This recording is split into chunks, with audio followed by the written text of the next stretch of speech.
पाकिस्तान आम चुनाव से पहले एक के बाद एक 10 बम धमाकों से दहल उठा है। बलूचिस्तान प्रांत की राजधानी कोयटा में 10 बम धमाके हुए हैं। बलूचिस्तान के कई police station, deputy commissioner office और कई राजनीतिक दलों के कार्यालयों को निशाना बनाया गया। मुख्तलिफ नोयत के 63 हमले किए हैं, जिनमें पाकिस्तानी फौज और इंतखाबी मुहिम चलाने वाले दफातर और उम्मीदवारों को निशाना बनाया गया। हमले में पाकिस्तानी फौज के 78 यानी 78 एहलकार हलाक हुए।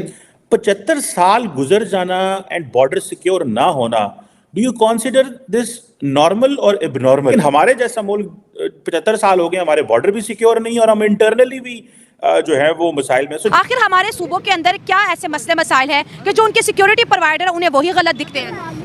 मैम, सबसे पहली बात तो ये है कि जब किसी को भी उसका हक नहीं दिया जाएगा ना, तो उसका रिएक्शन आएगा। जब किसी फर्ज करें कि अगर मेरे ऊपर नाजायज़ कोई मुसल्लत हो रहा है या कोई गलत मेरे जज्बात को मजरूह कर रहा है, तो मैं उसका रिएक्शन तो दूंगा। बड़ी खबर आ रही है पाकिस्तान से, जहां पर बलूचिस्तान लिबरेशन आर्मी ने पाकिस्तान की सेना के खिलाफ विद्रोह कर दिया।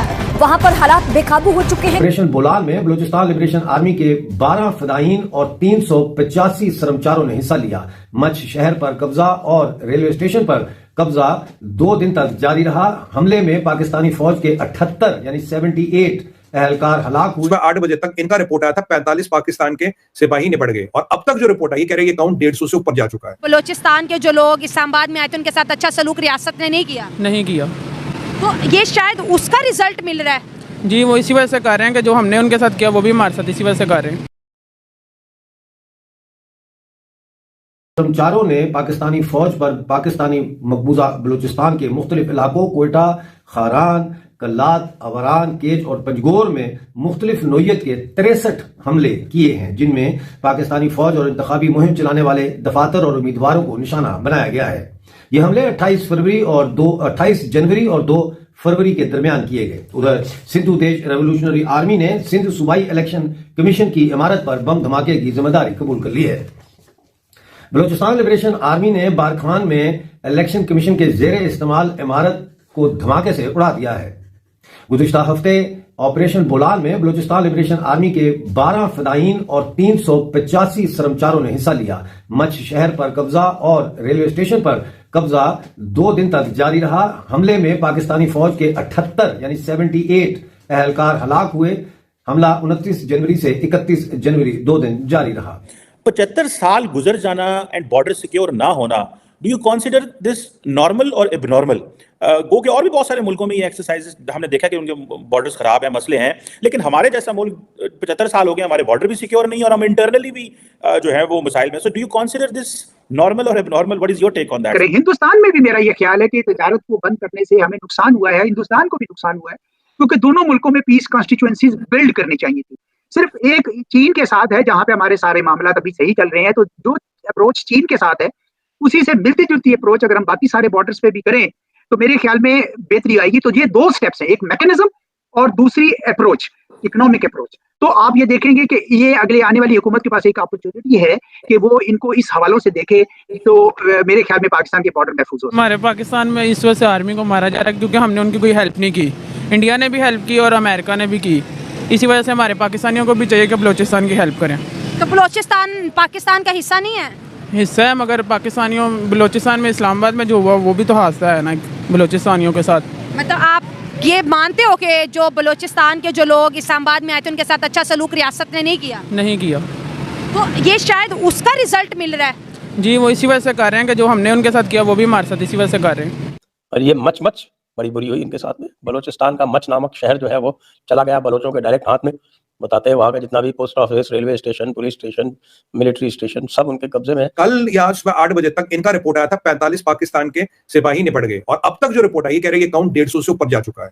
150 से ऊपर जा चुका। आपने बिल्कुल सही कहा, इनका रेलवे स्टेशन उनके कब्जे में है, इनका पुलिस स्टेशन जहां से रेजिस्टेंस आई, एक SHO 16-17 पुलिस वालों को इन्होंने मारा और बाकी को बोला भाई तुम सरेंडर कर लो, तुम हमारे रास्ते मत आओ, हम तुम्हारा कुछ नहीं करेंगे। रेलवे स्टेशन और जो वहां एक वो पीर गरीब करके एक इनकी कुछ आर्मी का पोस्ट है वहां पे, उस पे भी इन्होंने कब्जा कर लिया। तो मतलब एयर से ये वाला हिस्सा कट, लैंड से वाला हिस्सा कट और जो भी वहां पुलिस आर्मी थी वो सारे एसेट्स पे उन्होंने कब्जा कर लिया, इंक्लूडिंग रेलवे स्टेशन। फिर खबर आती है कि भाई पहली बार पाकिस्तानी आर्मी वहां कुछ हेलीकॉप्टरों के जरिए अपने फौज उतारने की कोशिश कर रही है। अब उसके बाद क्या हुआ, फौज उतरी नहीं हुई, क्या कैजुअलिटीज है, अभी तक जो खबर आ रही है 150 फौजी गए। और एक बार बताइए, पहली बार इन तीनों लोगों ने मिलकर ऑपरेशन किया है और बताते हुए क्या, प्रेस विज्ञप्ति निकालते हुए क्या, भाई हम ये ऑपरेशन करने वाले हैं।